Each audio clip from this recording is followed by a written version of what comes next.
और बीटेक को उन्होंने बस एक नोटिफिकेशन पे एलिजिबल कर दिया है, तो बीटेक को यहाँ पे इन एलिजिबल कर देगा कोर्ट। कोर्ट से बीटेक के मैटर हार जाएगा।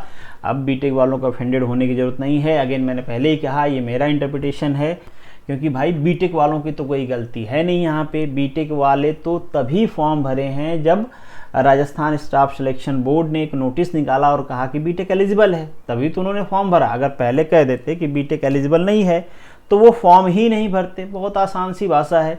अब अल्टीमेटली टोटल रिस्पॉन्सिबिलिटी किसके ऊपर आ जाती है? ये रिस्पॉन्सिबिलिटी आ जाती है आपके राजस्थान सरकार के ऊपर और ट्रांसपोर्ट डिपार्टमेंट के ऊपर कि अगर आपको बीटेक कैंडिडेट चाहिए थे तो आपने रिक्रूटमेंट रूल में बदलाव क्यों नहीं किए। अब मेरे हिसाब से राजस्थान जो सरकार है उसके पास दो ऑप्शन हैं। जी, मनु एकेडमी में स्वागत है आप सभी लोगों का। और आज हमारा डिस्कशन होने वाला है एक केस के ऊपर। ये केस है राजस्थान का स्टाफ सिलेक्शन जो बोर्ड है उसमें मोटर व्हीकल सब इंस्पेक्टर की वैकेंसी आई है। आप सभी को पता ही है, आप सभी लोगों ने एग्ज़ाम भी दे लिया होगा। अब उसमें जो एलिजिबिलिटी क्राइटेरिया है, स्पेशली जो एजुकेशन क्वालिफ़िकेशन, हालांकि बाकी जो आपका डीएल वाली है उन सब पे भी केस उस चल रहा है, पर वो अलग बात है। अभी हम जो एसेंशियल क्वालिफ़िकेशन है आपके एजुकेशन से लेके उस पर बात करने वाले हैं। केस क्या है थोड़ा सा आपको बता देता हूँ। डिप्लोमा वालों ने केस किया है कि बीटेक को इसमें एलिजिबल नहीं किया जाना चाहिए। उनका कहना है कि रिक्रूटमेंट रूल में कहीं पे ये मेंशन नहीं है कि बीटेक अलाउ होना चाहिए, तो फिर क्यों अलाउ किया गया है, ये उनका क्वेश्चन है। आंसर देना है स्टेट गवर्नमेंट को, ट्रांसपोर्ट डिपार्टमेंट को, या फिर आपके जो राजस्थान स्टाफ सिलेक्शन बोर्ड है उनको। अब ये डिस्कशन हमारा डेस्कटॉप पे होना था क्योंकि कुछ डॉक्यूमेंट्स आपको दिखाने थे। उसके हिसाब से मेरा इंटरप्रिटेशन जो है और डॉक्यूमेंट क्या कहता है वो आपको बताना था।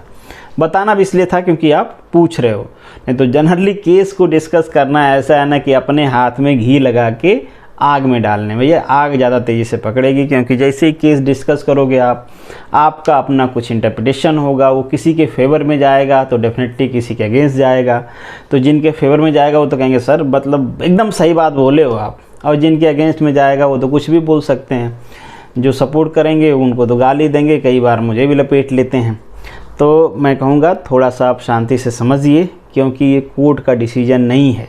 मैं बताऊंगा आपको मेरे इंटरप्रिटेशन के हिसाब से, और रूल्स एक्ट लॉ ये टोटल इंटरप्रिटेशन का ही खेल है। उसी चीज़ को मैं कुछ और समझता हूँ, इवन दो कोर्ट भी कुछ और समझती है, बाद में पलट देती है कि नहीं हमको पहले समझ में नहीं आया था, अब समझ में आया असली मैटर। तो भैया वो चलता रहता है इंटरप्रिटेशन।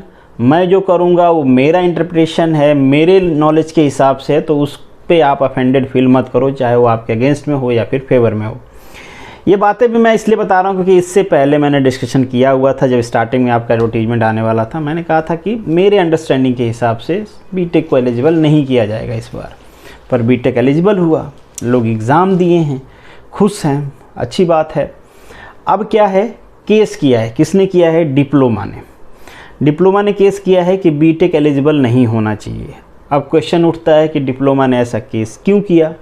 तो उन्होंने इसलिए किया क्योंकि जो आपका रिक्रूटमेंट रूल है उसमें बीटेक मेंशन नहीं है। बीटेक इन द सेंस कि मान लीजिए जहाँ पे बीटेक अलाउ होता है, लैंग्वेज कुछ इस तरीके की होती है कि डिप्लोमा मिनिमम क्वालिफिकेशन है, डिप्लोमा के इक्विवेलेंट क्वालिफिकेशन एलिजिबल है, एंड हायर क्वालिफिकेशन एलिजिबल है। अब आप कहोगे कि इस पे जो RSMSSB है उन्होंने तो एक नोटिफिकेशन निकाला था। हाँ बिल्कुल निकाला था, पर वो नोटिफिकेशन आपका रिक्रूटमेंट रूल से मैच होना चाहिए। अगर वो आपके रिक्रूटमेंट रूल से मैच नहीं होता है, मतलब वो नोटिफिकेशन आपका रिक्रूटमेंट रूल से मैच नहीं होता है, तो उस नोटिफिकेशन को नल एंड वॉइड हो सकती है अगर कोर्ट में जाए मैटर तो। क्योंकि कोर्ट काम करता है डॉक्यूमेंट्स के हिसाब से, न कि इमोशंस के हिसाब से कि ज़्यादा लोग किसको सही मान रहे हैं। तो वो सारा डिस्कशन मैं करूँगा, आपको बताऊँगा। बस ये यहाँ पे इस तरीके से बात करने का मतलब बस इतना ही से था कि आप ऑफेंडेड फील नहीं करिएगा। मैं आपके पक्ष में बोलूँ, पक्ष में बोलूँ। यहाँ पे दो चीज़ें हमको डिस्कस करना है। एक कि भाई केस कौन जीत रहा है या फिर कौन जीत सकता है, बीटेक या फिर डिप्लोमा। और अगर कोई पर्टिकुलर केस जीत जाता है, अगर मान लीजिए बीटेक जीत जाता है, बीटेक अलाउ है, तब तो कोई मैटर वाली बात ही नहीं है, तब तो ठीक है, जैसे चल रहा है वैसे चलेगा। अगर बीटेक वाले हार जाते हैं, बीटेक वाले इन द सेंस की जो बीटेक की एलिजिबिलिटी है उसको हटा दिया जाता है, डिप्लोमा वाले जीत जाते हैं, तो फिर बीटेक का क्या होगा? बीटेक वालों का भाई क्या करना है अब, या फिर सरकार क्या कर सकती है उनका, इस पॉसिबिलिटी पे भी हम डिस्कस करेंगे। तो ये जो पूरा सीन है थोड़ा सा डिटेल में डिस्कस करेंगे। अब चलते हैं हमारे लैपटॉप के स्क्रीन की तरफ, जहाँ पे कुछ डॉक्यूमेंट्स हैं जो मैं आपको दिखाऊंगा, फिर उसके बारे में डिस्कशन स्टार्ट करेंगे। तो हम आ गए हैं अपने लैपटॉप के स्क्रीन पे, अब आगे की बात करते हैं। तो यहाँ पे जिस केस की हम लोग बात कर रहे थे उसकी डिटेल आपको नज़र आ रही है। केस फाइल किया गया था 21 दिसंबर 2021 को। इस केस में जो रिसेंट रिपोर्ट्स आ रही हैं आपको स्क्रीन पे नज़र आ रहा होगा। हालांकि ये जो रिपोर्ट्स है इसके ऑर्डर की कॉपी मेरे पास नहीं है, पर ऐसी रिपोर्ट है कि जो 21 वाली हियरिंग थी, जैसे यहाँ पे मेंशन किया गया है कि फर्स्ट हियरिंग थी इनकी 7 फरवरी को, और जो नेक्स्ट हियरिंग शेड्यूल किया गया है उनकी 21 मार्च को किया गया है। मतलब मैं 22 मार्च को ये वीडियो रिकॉर्ड कर रहा हूँ, एक दिन पहले। तो 21 वाली हियरिंग में जो कोर्ट ने कहा है उसके बेसिस पे रिपोर्ट किया गया है कि कोर्ट ने बेसिकली स्टे लगा दिया है अपॉइंटमेंट एंड रिक्रूटमेंट के फर्दर प्रोसेस पे, मतलब कि रिजल्ट पे। अभी आप सभी को पता है आपका एग्ज़ाम हो गया है, रिजल्ट आने वाला था, सारी चीज़ें बहुत तेज़ी से चल रही थी, आंसर की वाली या फिर दूसरी चीज़ें, ऐसा लग रहा था सब जल्दी हो जाएगा, पर अभी कोर्ट ने स्टे लगा दिया है। स्टे क्यों लगाया है? क्योंकि आप यहाँ पे देखोगे कंटिन्यूसली जो यहाँ पे चीज़ें हियरिंग हो रही थी। आप देखो पहले यहाँ से हियरिंग स्टार्ट हुई थी 7 फेब से, टोटल 6 हियरिंग हो चुकी है, पर डेट पे डेट मांगा जा रहा था बाय द रिस्पोंडेंट, मतलब स्टेट गवर्नमेंट के द्वारा कि हमको और टाइम चाहिए, हमको ये करना है। अब मैटर क्या हुआ है, प्रॉब्लम क्या हुआ है? जिस रिक्रूटमेंट रूल की हम बात कर रहे हैं, मैं आपको रिक्रूटमेंट रूल दिखा देता हूँ। उससे पहले एक छोटी चीज़ बताता हूँ ताकि आप पूरे एक्ट के पूरे मैटर को समझते चलो, ताकि आपको चीज़ें समझ में आए। ये है आपका मोटर व्हीकल एक्ट 1988।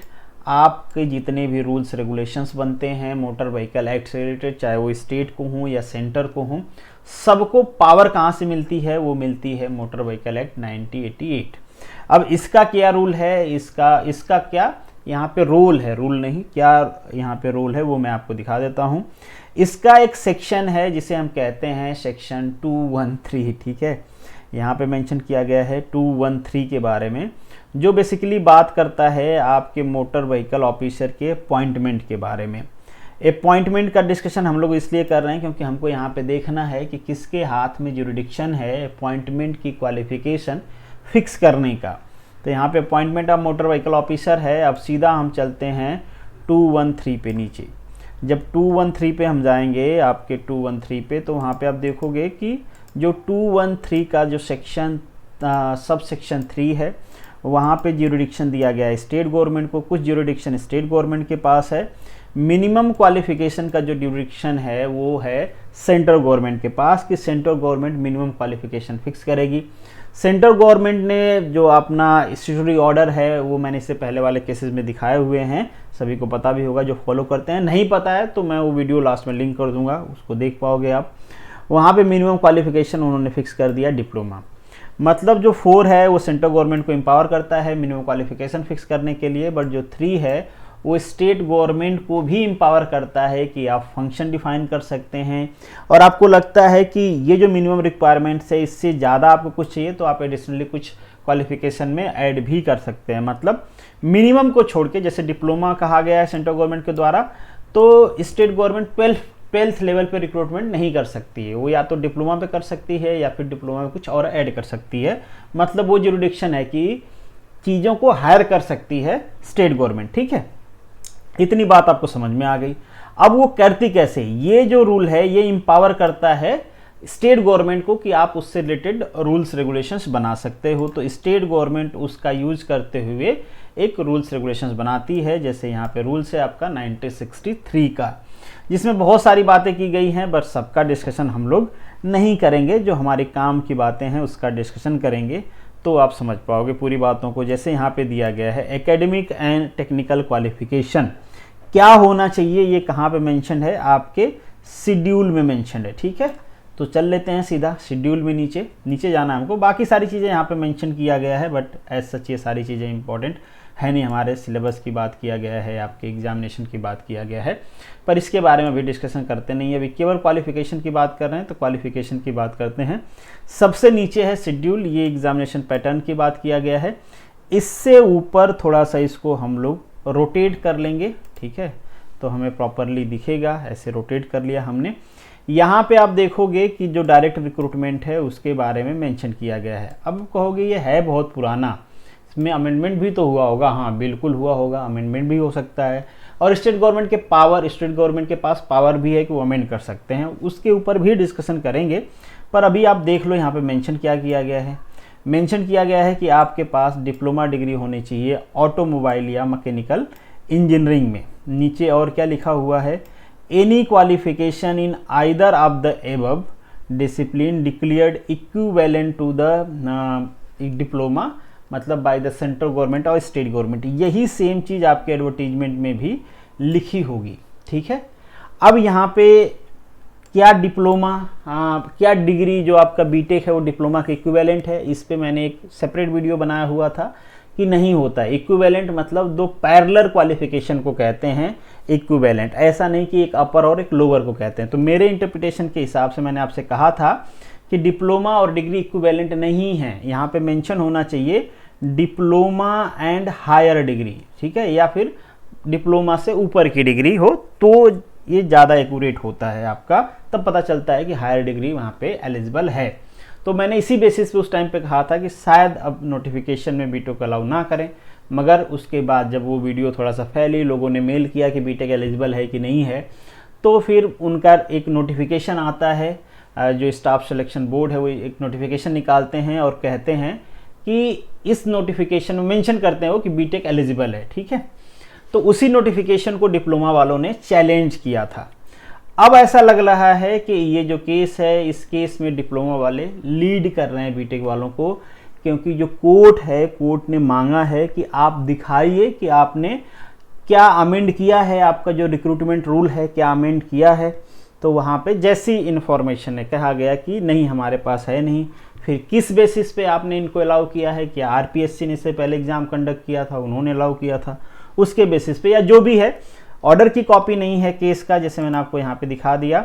ये 11 तक अपडेट है, 21 का अपडेट है नहीं। जब अपडेट होगा तो पता चल जाएगा कि क्या क्या डिस्कशन हुआ था, ठीक है। या फिर अपडेट होगा, मैं ढूंढ नहीं पा रहा हूँ, अगर आपके पास होगी तो आप भेजना, या फिर 1-2 दिन में अपडेट कर देंगे तो मैं देख लूँगा कि और क्या क्या चीज़ें हैं। तो इन शॉर्ट मेरे कहने का मतलब ये है कि कोर्ट ने भाई मांगा है कि सिंपली आप मुझे दिखाइए वो रिक्रूटमेंट रूल या वो अमेंडमेंट जिसमें आपने ये कहा है कि डिप्लोमा और उससे ऊपर की डिग्री एलिजिबल हो। इन जनरल में बताऊं तो इससे पहले डिप्लोमा मेंशन होता था या कोई भी क्वालिफिकेशन मेंशन होती थी तो हायर डिग्री ऑटोमेटिकली एलिजिबल माना जाता था वहाँ पे। बट पिछले कुछ सालों में ऐसे केसेस आए हैं, जैसे बिहार में, यूपी में लोग कोर्ट गए, बोले कि अगर डिप्लोमा मेंशन है तो आप बीटेक एलिजिबल क्यों कर रहे हो, और कोर्ट ने कहा कि बीटेक उससे हायर डिग्री है जिसको हम यहाँ पे एलिजिबल नहीं मानते हैं। तो यूपी में हटा दिया, बिहार में हटा दिया, कई सारे स्टेट्स हैं जहाँ पे एलिजिबल हैं, जैसे गुजरात के बारे में वीडियो बनाता हूँ, महाराष्ट्र में एलिजिबल है, तेलंगाना, उड़ीसा, बहुत सारे जगह पे एलिजिबल है, कई सारे जगह पे एलिजिबल नहीं है। तो अब लेट्स सी कि राजस्थान में क्या होता है। पर स्टे जब से लगा है तब से ऐसा लग रहा है कि इस केस में डिप्लोमा वाले लीड कर रहे हैं, बीटेक वाले पिछड़ रहे हैं। हालांकि बीटेक वाले अभी पार्टी नहीं है, बीटेक की स्टूडेंट पार्टी नहीं है, अभी डिप्लोमा के बीच में और स्टेट अब राजस्थान के बीच में मैटर चल रहा है। बीटेक वाले भी बाद में अगर उनको अनएलिजिबल किया जाएगा तो मे भी वो भी पार्टी बने या ना बने, वो तो बात की बात है। पर अभी के हिसाब से रिक्रूटमेंट रूल में कुछ अमेंडमेंट नहीं है। यहाँ पे 1-2 अमेंडमेंट है, मैं अमेंडमेंट ढूंढ रहा था। मैं श्योरिटी के साथ ये भी नहीं कहता कि अमेंडमेंट नहीं हुआ होगा, मे भी हो, हमें नहीं पता है। पर जैसी चीज़ें हैं, स्टे लगाया, डॉक्यूमेंट्स मांगे गए हैं, डिपॉजिट नहीं किया गया, अब क्या रीज़न है, अमेंडमेंट है ही नहीं या फिर है या कुछ प्रॉब्लम है उसमें, आई डोंट नो। पर यहाँ पे देखो जो छोटे मोटे चेंजेज हुए हैं उसके हिसाब से इस तरीके से कुछ अमेंडमेंट निकाला जाता है रूल में। जैसे यहाँ पे रूल में अमेंडमेंट किया गया है, ये अमेंडमेंट 2021 कहलाएगा, ठीक है। इसमें क्या अमेंड किया गया है, जैसे कुछ चीज़ें हैं ना, राजस्थान का, जैसे कि इससे पहले आरपीएससी करवाता था, पर अब कौन करवा रहा है, अब करवा रहा है राजस्थान स्टाफ सिलेक्शन बोर्ड। तो यहाँ पे एक वर्ड ऐड कर दिया गया कि कहीं पे अगर बोर्ड लिखा रहेगा उसका मतलब क्या है, स्टाफ सिलेक्शन बोर्ड है, ठीक है। तो ये क्यों कहा गया, क्योंकि इससे पहले आरपीएससी करता था तो आरपीएससी को कमीशन लिखा जाता था, कमीशन मतलब राजस्थान पब्लिक सर्विस कमीशन, जैसे कि यहाँ पे मेंशन है। तो सारे जो कमीशन वाला था उसको बोर्ड से हटा दिया गया, मतलब बोर्ड उसके जगह पे सब्स्टिट्यूट कर दिया गया। इंटरव्यू का प्रोविज़न था उसको अमेंड किया गया, मतलब उसको डिलीट किया गया, क्योंकि आरपीएससी कराए थे तो वहाँ पे इंटरव्यू भी था। तो आप देख पाओगे कि इस तरीके से जो चीज़ें रिक्रूटमेंट रूल में चेंज की जाती हैं उसको ऑफिशियल गजट में पब्लिश करना पड़ता है। अगर आपने चेंज नहीं किया है तो फिर चैलेंज किया जा सकता है, जैसा कि यहाँ पे किया गया है। यहाँ पे भी देखो कुछ अमेंडमेंट किया गया है, ये आपका 200 मार्क वाला था, क्योंकि इससे पहले वाले अमेंडमेंट में यहाँ पे इन्होंने गलती से देखो 100 मार्क्स लिख दिया, तो इसके लिए अगेन वो अमेंडमेंट लेके आते हैं और उसको 200 मार्क्स करते हैं। तो इस तरीके से अगर कोई चेंजेज होता है तो उसके लिए आपको क्या पब्लिश करना पड़ता है, एक गज़ट पब्लिश करना पड़ता है, तो उसमें चीज़ें अमेंड हो जाती हैं। अब मुझे श्योरिटी के साथ नहीं पता कि क्या बीटेक के लिए इसमें कोई अमेंडमेंट किया गया है या नहीं किया गया है, पर जैसी इन्फॉर्मेशन है कहा जा रहा है कि कोई अमेंडमेंट नहीं किया गया है। ऐसे ही रैंडम तरीके से एक नोटिफिकेशन निकाल दिया गया बस कि बीटेक एलिजिबल है और बीटेक को एलिजिबल मान लिया गया। अगर ऐसा है, कोई अमेंडमेंट नहीं है और बीटेक को उन्होंने बस एक नोटिफिकेशन पे एलिजिबल कर दिया है, तो बीटेक को यहाँ पे इन एलिजिबल कर देगा कोर्ट। कोर्ट से बीटेक के मैटर हार जाएगा। अब बीटेक वालों को ऑफेंडेड होने की ज़रूरत नहीं है। अगेन मैंने पहले ही कहा, ये मेरा इंटरप्रिटेशन है। और अगर सरकार ने रिक्रूटमेंट रूल में अमेंडमेंट किया है जो कि हमें नहीं मिल रहा है और वो कोर्ट में जाता है, अमेंडमेंट वाला रूल जाता है जिसमें लिखा गया है डिप्लोमा एंड एबव जो एजुकेशन है वो एलिजिबल है, उस केस में डिप्लोमा की ये जो अपील है उसको डिसमिस कर देगी कोर्ट। ये मेरा इंटरप्रिटेशन है, ठीक है। ये तो तब होगा जब अमेंडमेंट हुआ होगा। अगर अमेंडमेंट नहीं हुआ होगा और इस केस से डिप्लोमा मतलब डिग्री को बाहर कर दिया जाता है, डिप्लोमा एक केस जीत जाता है, उस केस में बीटेक वालों का क्या? क्योंकि भाई बीटेक वालों की तो कोई गलती है नहीं यहाँ पे। बीटेक वाले तो तभी फॉर्म भरे हैं जब राजस्थान स्टाफ सिलेक्शन बोर्ड ने एक नोटिस निकाला और कहा कि बीटेक एलिजिबल है, तभी तो उन्होंने फॉर्म भरा। अगर पहले कह देते कि बीटेक एलिजिबल नहीं है तो वो फॉर्म ही नहीं भरते। बहुत आसान सी भाषा है। तो बीटेक वालों की क्या गलती? उन्होंने फॉर्म भरा, अपना टाइम दिया, अपना पैसा दिया और अब लास्ट में आप कह रहे हो कि एलिजिबल नहीं है। बीटेक वालों तो ऐसा नहीं कहा था हमको करो भाई, आपने कहा, आपने एलिजिबल किया, फिर बीटेक वालों ने फॉर्म भरा, अपना टाइम दिया। तो ये सारा मैटर है। फिर अब अल्टीमेटली टोटल रिस्पॉन्सिबिलिटी किसके ऊपर आ जाती है? ये रिस्पॉन्सिबिलिटी आ जाती है आपके राजस्थान सरकार के ऊपर और ट्रांसपोर्ट डिपार्टमेंट के ऊपर कि अगर आपको बीटेक कैंडिडेट चाहिए थे तो आपने रिक्रूटमेंट रूल में बदलाव क्यों नहीं किए। अब मेरे हिसाब से राजस्थान जो सरकार है उसके पास दो ऑप्शन हैं। अगर उन्होंने अमेंडमेंट नहीं किया है और बीटेक को यहाँ से निकाला जाता है बाय द कोर्ट ऑर्डर, तो स्टेट सरकार अगर बीटेक को सिंपली हटाना चाहती है तो एक सर्कुलर निकाल के कह देगी कि हाँ बीटेक एलिजिबल नहीं है, मतलब ऑनरेबल कोर्ट के ऑर्डर के हिसाब से हम बीटेक को यहाँ से हटा रहे हैं, सिंपल इज दैट। तो बीटेक हो जाएगा बाहर। और अगर राजस्थान सरकार को ये लगता है कि नहीं ये तो हमारी गलती है, जो कि उनकी ही गलती है, बीटेक वाले भी कोर्ट में जा सकते हैं। वो कहेंगे भैया इसमें हमारी क्या गलती थी, हमको बुलाया गया कि तुम एलिजिबल है, तुम आओ, फॉर्म भरो, एग्ज़ाम दो। हमने फॉर्म भरा, तैयारी किया, एग्ज़ाम दिया, अब कह रहे हैं तुम एलिजिबल ही नहीं हो, तो ऐसे तो हमारा टाइम वेस्ट हुआ। तो इनका भी बिल्कुल क्लेम बनता है। उस क्लेम में अगर सरकार पे प्रेशर आता है तो सरकार एक चीज़ और कर सकती है कि यहाँ से सिंपली बीटेक को डिसमिस करने से बचने के लिए वो ये जो एडवर्टीजमेंट है इसको रिवाइज कर सकती है। अब रिवाइज करना थोड़ा सा मुश्किल इसलिए हो गया है क्योंकि अभी एग्ज़ाम भी हो गया है। रिवाइज करने का मतलब ये है कि ये पूरा जो एडवर्टीजमेंट है इस पूरा एडवर्टीजमेंट को विड्रॉल करो आप, जो कि स्टेट गवर्नमेंट के पास पावर होती है, विड्रॉल कर सकती है। पूरे एडवर्टीजमेंट को विड्रॉल करना पड़ेगा, एक फ्रेश एडवर्टीजमेंट निकालना पड़ेगा। रिक्रूटमेंट जो रूल है उसमें अमेंड करके, अगर बीटेक को अलाउ करना है तो अमेंड करके निकालना पड़ेगा, अगर नहीं अलाउ करना है तो फिर जैसे है उसी फॉर्मेट में निकाल दो, कोई प्रॉब्लम नहीं है। बीटेक वालों को पहले से पता रहेगा कि नहीं अलाउ है, और वहाँ पे एक लाइन बढ़ा देना कि भाई BTech consider as a higher degree, आप अलाउ यहाँ पे नहीं हो, जो कि जनरली बहुत सारे केस में अब लिखा हुआ बड़े बड़े लेटर में आता भी है। तो अगर वैसा करते हैं तो चल जाएगा। मतलब दो ही ऑप्शन है, या तो बीटेक को सिंपली बाहर कर दो, या तो थोड़ा सा सिंपैथी दिखाते हुए इसको विड्रॉल करो और फिर नया एडवर्टीजमेंट निकालो, फिर अमेंड करो रिक्रूटमेंट रूल को और वहाँ पे लिखो कि हायर डिग्री एलिजिबल है और फिर से नया रिक्रूटमेंट लेके आओ। अब ये सब होगा तो बाकी लोग जो कि जिनका सिलेक्शन होने वाला है वो कहेंगे कि क्यों विड्रॉल करोगे। मतलब ये एक तरह से कियोस वाली चीज़ें हो गई हैं। तो अब देखना है कि कोर्ट का ऑर्डर क्या आता है, फाइनल जजमेंट जब आएगा कोर्ट का, उसी के ऊपर सरकार का डिसीजन डिपेंड करता है। दोनों में से कोई सा डिसीजन ले सकती है सरकार, या तो सिंपली नोटिफिकेशन निकाल के कह देगी कि कोर्ट ने आपको बाहर किया है, हम क्या कर सकते हैं भाई, हमने तो आपको एलिजिबल किया था बट कोर्ट ने ही आपको बाहर कर दिया, तो फिर आप बाहर हो जाओ। या फिर बीटेक वाले मतलब लड़ाई के मूड में आ जाते हैं, तो फिर सरकार लेट्स सी की क्या करती है, डंडा बजाती है, या फिर कहती है कि नहीं रुको, हम तुम्हारे लिए कुछ सोचते हैं। दोनों सरकार के हाथ में, सरकार सिंपली बाहर भी कर सकती है और सरकार अमेंडमेंट भी कर सकती है। अब सरकार अमेंडमेंट कैसे कर सकती है, ये मैं चीज़ें आपको यहाँ पे दिखा देता हूँ। एक ये भी केस है बंशीधर शर्मा की।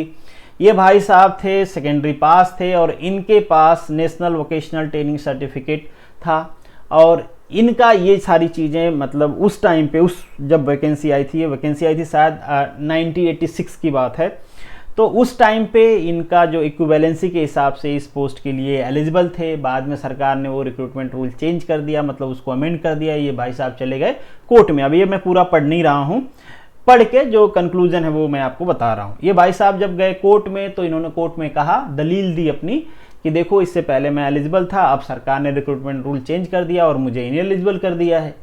तो कोर्ट ने कहा कि बिल्कुल ये सरकार के जुरिडिक्शन में है, सरकार अगर चेंज कर देती है तो आप क्या कर सकते हो। ये कुछ मतलब वैसा ही है ना कि जैसे हमारे टाइम में क्लर्क की वैकेंसी 10th पास पे होती थी, बाद में उसको 12th पास कर दिया गया, बाद में उसको ग्रेजुएशन कर दिया गया। तो अब कोई 10th पास वाला जाके केस कर दे कि नहीं भैया उनके टाइम में तो तुम 10th के बेसिस पे ले रहे थे और जब हम पैदा हुए तो तुम ग्रेजुएशन कर दिए, तो ये तो हमारे साथ नाइंसाफ़ी है।